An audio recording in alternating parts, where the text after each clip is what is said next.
నాడు తెలంగాణ రాష్ట్ర రెండవ ముఖ్యమంత్రిగా ప్రమాణ స్వీకారం చేసిన మరుక్షణం స్పష్టంగా చెప్పిన తెలంగాణ గడ్డ మీద గంజాయి కాదు కదా, గడ్డి పరకైనా మాదక ద్రవ్యాల వైపు ఆలోచన చేస్తే వాళ్ళ వెన్ను విరుస్తాము అని చెప్పి తెలంగాణ రాష్ట్ర ప్రభుత్వం స్పష్టంగా చెప్పింది.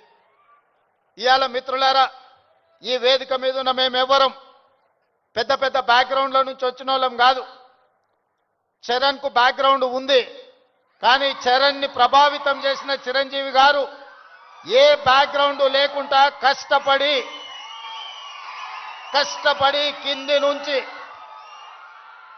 ఈరోజు దేశమే గర్వించదగ్గ ఒక మహానటుడుగా ఈరోజు ఒక మంచి మనిషిగా గుర్తింపు పొందిండు అని అంటే దాదాపుగా 50 సంవత్సరాల నిరంతర శ్రమ, కఠోరమైన దీక్షతోని వాళ్ళు రాణించగలిగినారు. వాళ్ళు కఠోరమైన కష్టాలను ఎదుర్కొని, కష్టాలు వచ్చినా, ఇబ్బందులు ఎదురైనా, అవమానాలకు లోనైనా ఏ రోజు కూడా బాధతో కుంగిపోలేదు. భయంతో మాదక ద్రవ్యాల వైపు లేకపోతే వ్యసనాల వైపు బానిసలు కాలేదు. నిటారుగా నిలబడి వాటిని ఎదుర్కొని ఈరోజు ప్రపంచానికే ఆదర్శంగా నిలబడే విధంగా ఈరోజు వాళ్ళు రాణించారు. మరి ఈనాడు మనమందరం ఆలోచన చేయాలి.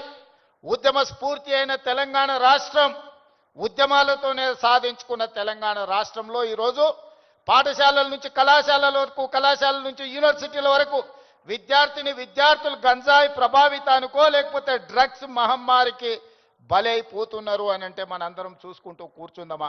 ఒకసారి ఆలోచన చేయండి. అందుకే మిత్రులారా, ఈరోజు ప్రపంచ దేశాలలో అత్యధిక జనాభా ఉన్న దేశం భారతదేశం.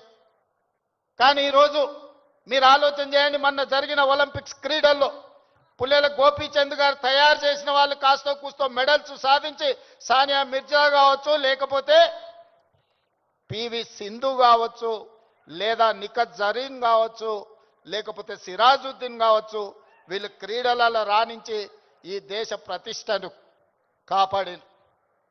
ఒకవైపు 140 కోట్ల జనాభా ఉన్న భారతదేశం ఒలింపిక్స్లో ఒక్క గోల్డ్ మెడల్ సాధించలేదు అని అంటే ఇది ప్రపంచంలో మనకు అవమానం కాదా? ఒక్కసారి ఆలోచన చేయండి. ఈరోజు ఈ దేశంలో ఉన్న జనాభాలో 15 సంవత్సరాలు పైబడి 40 సంవత్సరాల లోపల ఉన్న యువత 68%. 140 కోట్ల జనాభాలో 68% యువత ఉన్న దేశం ప్రపంచంలో ఏకైక దేశం భారతదేశం.